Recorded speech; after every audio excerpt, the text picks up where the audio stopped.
Well, welcome back for our second lesson in this series. And today I'm going to show you what we're going to start out making something first today. And I'm going to try to get it to where you can see it well enough, and I'll lift it up some. We're making tamale pie. So the recipe that you're going to get shows it to be made in a pie plate, or you could make it in an 8x8 square dish. But this is one that my family loves when I make it. So I decided today I'm going to double the recipe. I have leftovers because they always want it for a second day. The first thing that I did, the recipe calls for ground beef, brown your ground beef. I did a ground turkey instead. Can do either one. And I went ahead and browned it. That has the green peppers already in it, the onions. It calls for a half a cup of salsa. Instead of salsa, I use diced tomatoes and green chilies. One that's usually a bit cheaper than buying a jar of salsa. And I added that in there already. And then it did not call for black beans, but I typically add black beans to it just because it's going to make it a little heartier, go a long way. Then you don't feel like. So I'll mix that up. Half a cup of cheese, which because I doubled it, I'm going to add in a cup of cheddar cheese. This is optional. You do not have to do this if you don't want to. I love cheese, so I'm adding it in. So I'm going to mix all this up. Again, if you were just doing the single recipe as shown, you would put this in either a pie plate or an 8x8 square dish. But because I doubled the recipe, I am putting it in my 9x13 stone baker. Then we're going to make some cornbread to go on top of it, the cornbread mix. So I used just 2 of these cornbread mixes because I'm doubling the recipe. It calls for eggs. It called for Greek yogurt. I think a third a cup of plain Greek yogurt. So it took one of these plus about a third of another one of these small containers for me to get enough. And then some green chilies, a can of green chilies went in it as well. Mix all that up along with your egg. And then you are going to put it on top of this mixture. And we're going to spread it out. And just so you know, sometimes I'm a messy cook, so I hope some of you are messy too.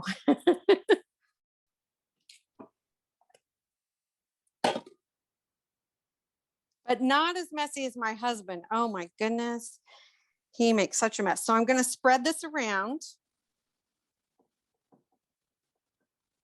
I've had it in the refrigerator to keep it kind of cool since it had egg in it and the yogurt, and it's not wanting to spread as easily as it would if you had freshly made it. I was trying to save time.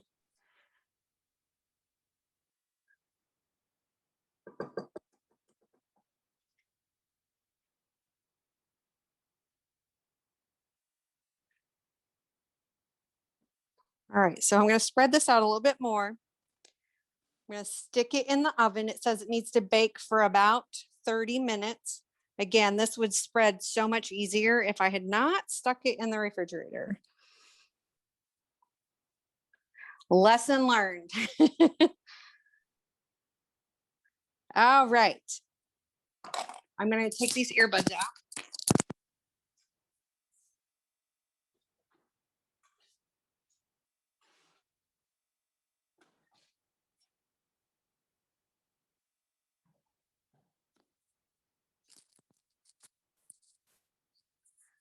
My oven cooks just a little hot, so I set it for 25 minutes so that I could check it and then see how it looks. So Brandon, if you want to go ahead and share the lesson for today.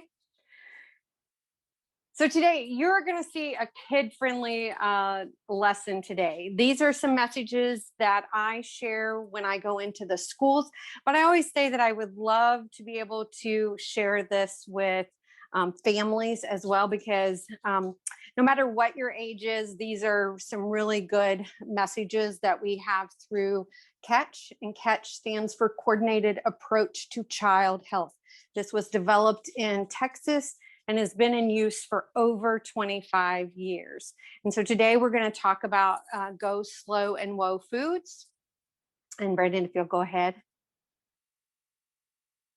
So I'm just going to kind of recap a little bit from, oh, that's okay. Last week, because Tiffany, because she maybe saw the recording, we talked about my plate. So I hope that you all paid a little more attention this week to what you were putting on your plate, and were you meeting the guidelines or the recommendations from my plate. But we also talked about go activities and how we need to do those for about 60 minutes a day. If you're doing a go activity, you should notice that your heart's beating faster. You may start sweating, you may be breathing hard, and you may have that warm face, red face. The first thing you're probably going to notice is your heart beating faster. And go activities are just really important to help keep your body strong and healthy, to help you stay at a healthy weight, and to help prevent or lessen your risk for certain diseases and illnesses. So again, doing go activities is one way to keep your body strong and healthy. And so what's the other thing that we can do that's going to help keep us strong and healthy? And so I always like to get kids involved in the lesson with me. And so definitely things that we eat. So Brandon, if you'll go ahead to the next screen. And we talk about looking, foods, comparing our foods. And while all foods may be great, there's lots of things that we do that we like. There are some foods better for us than others. And definitely on the screen, when we have a choice of a strawberry and a donut, while we may love donuts, strawberries definitely are going to be the better choice for our health. Go ahead.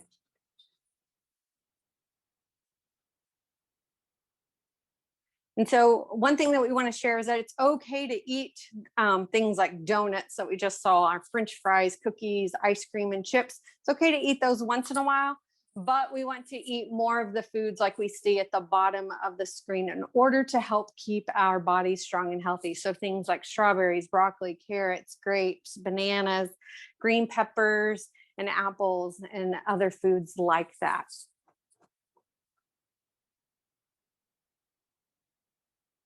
Go ahead. And so here's why. The whole foods that we would eat, the foods that we just saw at the bottom of the screen on the previous slide, and here ones that we see here, they contain many vitamins and minerals that are important for our bodies. And whole foods are something that we typically get from nature. And so think about a food at its most natural state. That's when our foods are the healthiest for us. That's when they have the most vitamins and the most minerals. And so eating those foods without adding extra things to them be healthier for us. Go ahead, Brandon.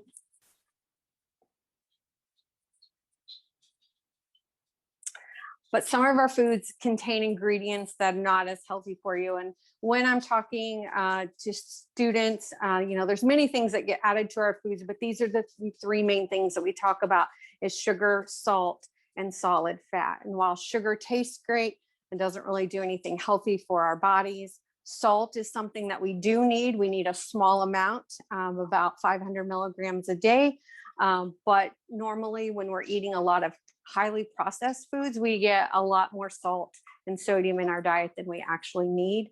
And then solid fat. Solid fat is something that is not good for our heart, too much of it. And so we want to limit how much of solid fat. Solid fats typically come from animals. And we can also have trans fat, which is a fat that comes, that's made from plants, but it reacts in our body as if it were a solid fat. Do we have any questions so far before I keep going? No. Okay. I don't have a question, but I have a, sorry. I had a Go comment. ahead. Go I had ahead, a Brandon. comment on fats. So something my wife and I have just started doing is using more coconut oil. So we make like even potatoes, like we'll like in a skillet on the stove, we'll put them in coconut oil, and you get a hint of coconut flavor, but it's not bad, and it's real light, and we really enjoy it. We honestly like it better than any other high heat oil we've used in cooking. So I just wanted to put that out there since we were talking about fats. Great. Thanks for sharing. It's always nice to have those add in. So thanks, Brandon, for sharing. Yeah, So go ahead, Tom. I say I'll add something also is that I've used a lot of coconut oil and in my cooking, and I find it very interesting compared to olive oil. But I have tried both of them, and I like the coconut. But I know different research that I found says that you have to be really moderate in the usage of it, just because of the fat involved with it. And I guess that's probably a wise thing in just about anything and everything that you eat or do in moderation, right? Right. Everything in moderation. That's what we usually say. And same with our oils and different types, everything in moderation. And so in Catch, foods are divided into 3 groups. We focus on putting them in go, slow, and woe. So if you kind of think of a stoplight system where, the red in the woe are things where we want to stop, think about them, the yellow, slow down, and then go are the foods that we want to try to eat the most of. Okay, Brandon. So I want to explain how a food can change, because this is something that, especially with students in school, not something that they always really think about. And so again, a go food would be considered something that is a whole food, something that's coming from nature, and that we can eat it without adding anything to it. So if you want to go ahead to the next slide, Brandon, you can. Things like apples, bananas, cucumbers, grapes, zucchini, cantaloupe, watermelon, all of those kinds of foods would be considered go foods. You can go on to the next one.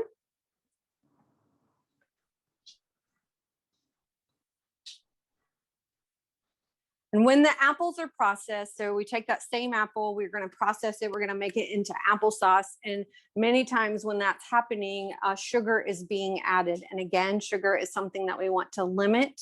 And so when we start doing that, when we start adding sugar or salt or fat to our foods, then we can change them from being the go food into possibly a slow food. Now, slow food is in which some salt or sugar or solid fat has been added, maybe not a lot, but some has been added. I always tell students when I'm talking to them, they get a bowl of strawberries and they add sugar to those strawberries. Well, they've changed those strawberries. They're no longer a go food. They are now a slow food. We could go on. We can take that apple again and then now process it and make it into apple pie. And definitely making an apple pie, we have all those ingredients of sugar, salt, and solid fat have been added to them to create it. And these now would be considered a woe food. And woe foods have the most sugar, salt, and solid fat added to them. And woe foods are things that we want to eat. Be eaten once in a while. So I do stress with no matter who I'm talking to, it does not mean that you cannot eat these foods. It means that you want to limit those and eat these less often. I can't tell you how many kids think that eating an apple pie is healthy. And while I try to explain to them the apples themselves are healthy, but it's all the other stuff that we've added to it to create that pie that makes it not as healthy for us. So go ahead.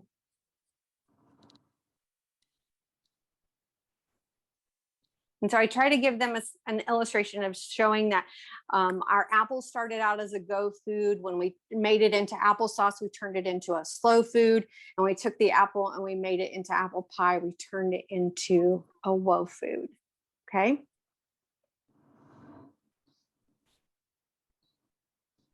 And so I want everyone to kind of, think about what food group or what this food would belong to. So you want to think about how much sugar, how much salt, how much solid fat is in the food as you're thinking about, is it a go? Is it a slow? Is it a whoa?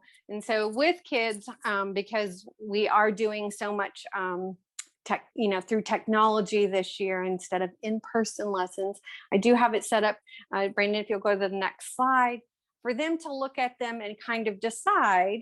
So I'll let you kind of help me today. Cantaloupe, is it going to be a go, slow, or a whoa, Tom? I see a go. Oh, awesome. All right, go to the next slide, Brandon. So we have the answers on there. So yes, it's a go. Something come from nature. Good job. The next one, bacon. What do you guys think? Oh, man. Go, slow, or whoa? I'm gonna say whoa. I don't know. Oh, Brandon. Yay, Brandon, you got it right. So kids typically, and adults typically want to say this might be a go or a slow. And kids especially, they always say bacon is a go because most people love bacon.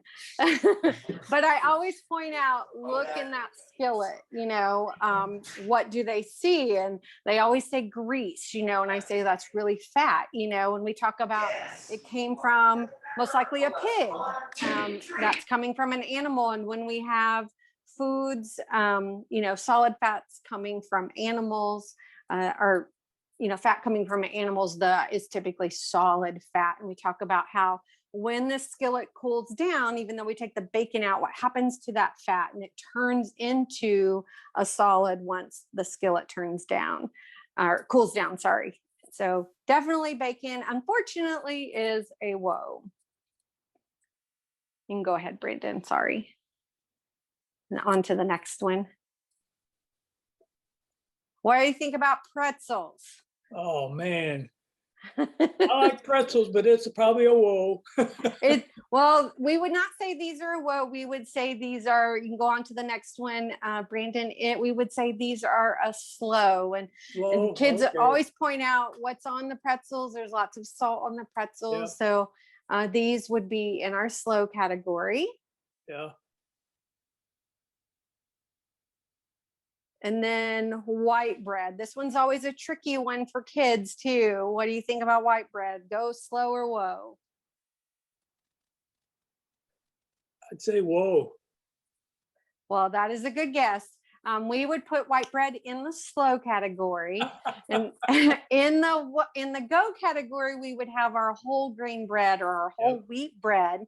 And one of the reasons we're putting white bread into slow is because most of the time it's missing fiber. When they're processing the grain and to make white bread, they remove the fiber from it, and that's not put back in most of the time.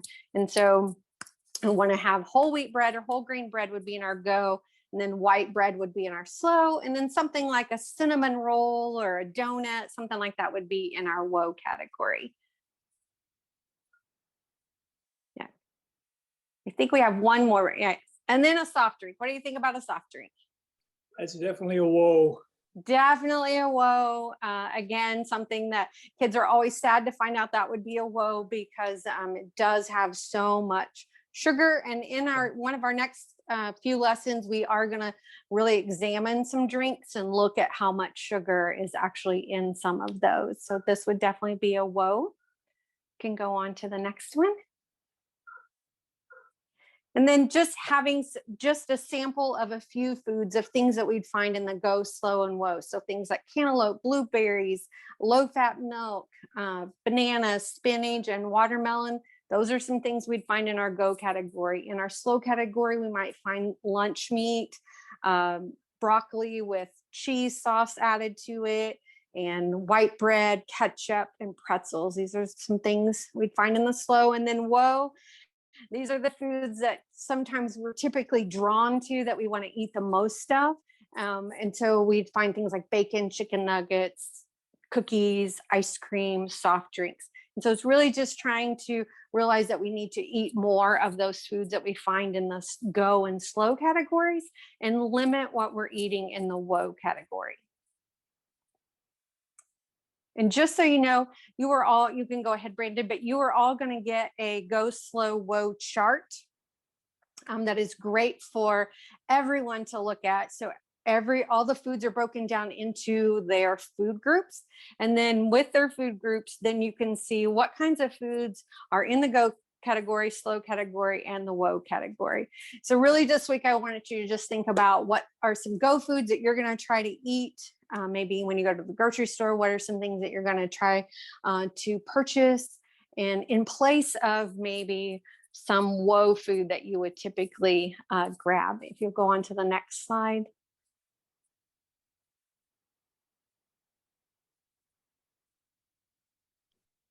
And so again, our weekly challenge, each week I'm going to try to leave you with some kind of weekly challenge. So this week, really pay attention to what you're eating. Try choosing more of the go and slow foods. Check out the charts when Brandon gives those to you. When you go pick up your food boxes, read through those go slow woe charts and see what kinds of foods are on there and where they're listed. And then maybe plan a go activity. We want to make sure that we're still doing some go activities. So with your family or a friend, plan some type of activity where we just go walking. It's great right now with spring and leaves are coming on the trees. Grass is turning nice and green again. It's nice to go out and check everything out, or maybe playing some kind of game in your yard. If you'll go on to the next one. And then with our resources, again, I'm going to list a lot of the same resources each week, but I might add in some new ones.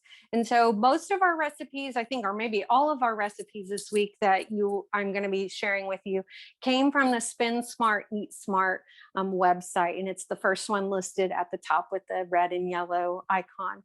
And then that we have the Eat, Gather, Go site. And another one that I put on there is Food Link. And so when you're picking, going to the grocery store, check out Food Link, because you can look that up and it will help you determine when to buy a particular fruit or vegetable when it's ripe, how to cook it, things like that. It gives you some really good information about that. You can also find some good recipes.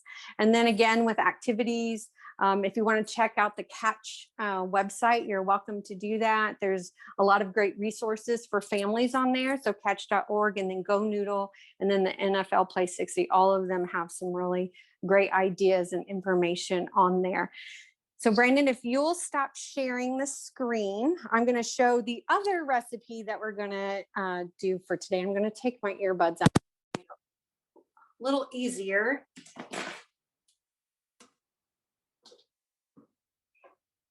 Grab this, check. Oh, it's looking good.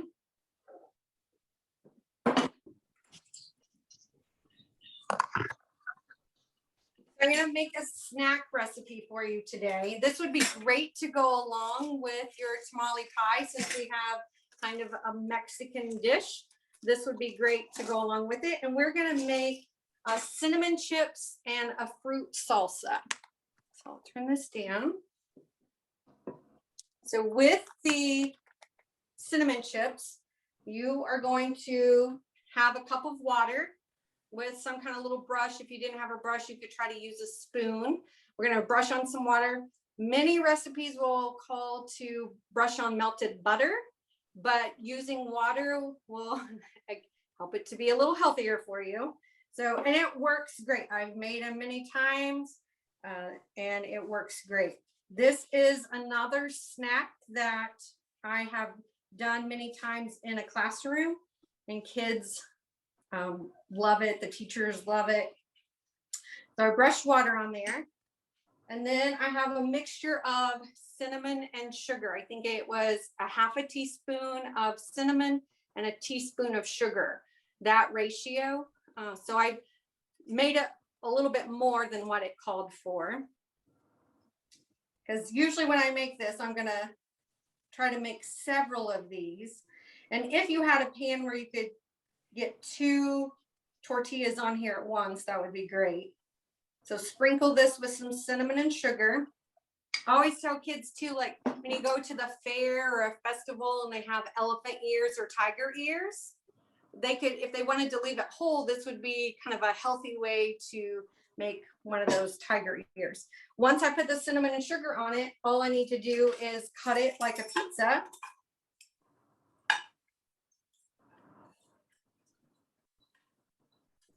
And I'm going to stick it in the oven at 350 degrees for somewhere between 8 to 12 minutes. I think the recipe may call for 10 to 15 minutes. Don't leave it in for 15 minutes. It'll be burnt. So it doesn't take very long. Let me show you what it looks like when it's all done. You want the edges to be browning, and they may not feel completely crisp, but once they cool down, these are nice and crunchy. And then fruit salsa, whatever fruit you have on hand. So whether you have some, probably best to try to use canned fruit or fresh fruit, cut it up into some small pieces, and then dip it in your fruit salsa. Yummy. All right. So I think I'm going to show you, our recipe is not quite done yet, but we have probably about 5 more minutes.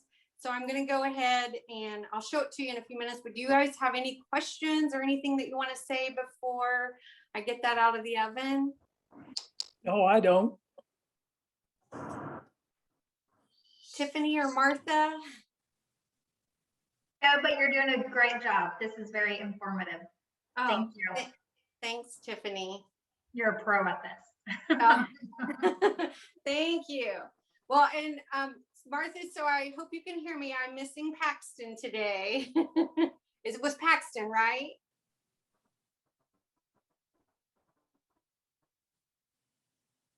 Is that her grandson? I was thinking that was her grandson that was with us last week. Yes, he was. Go ahead. It was. Okay. Did anybody have any trouble? I talked to you, Tom, but Tiffany or Martha, did either of you have trouble getting to the recording or anything last week of the video? I'm going to be honest. I haven't checked out the recording, but I did say you sent it in an email, correct? Okay, Because yep. I did pick up the box and it looks amazing. So All right. my daughter is going to actually attempt to make that. So Okay, good. Well, But just you let me send know an if you email have for any that? issues. You can get a hold of me via email or at the store's number. And I can actually, I'll put that contact information in the chat here so that if either of you need to get a hold of me, you can. okay, I think I have your number from when you called and left a voicemail. Oh, yeah. Perfect. Yeah. Okay. Thank you. So I went ahead and here at the corner where it looks like it's pretty well done, I went ahead and dipped a little bit of it.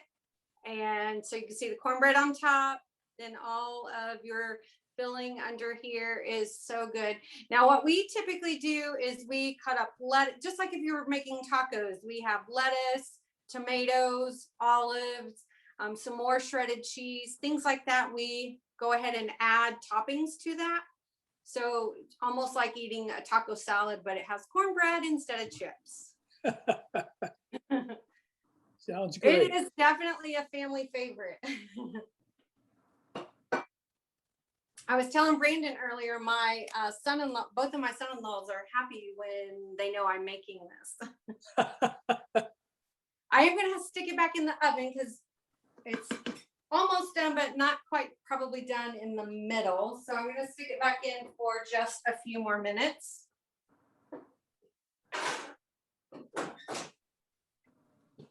Thank you everyone for being on today, and hope you try making tamale pie. You'll have to let me know if you make it and how you liked it. Okay, I intend to do that. Okay, great. And we'll have this live meeting again next week on Thursday at 1:00 p.m. We'll send out the email with the Zoom link about an hour before. So it'll be right at the top of your inbox in your email. So I hope everybody can join and yeah, have a good week.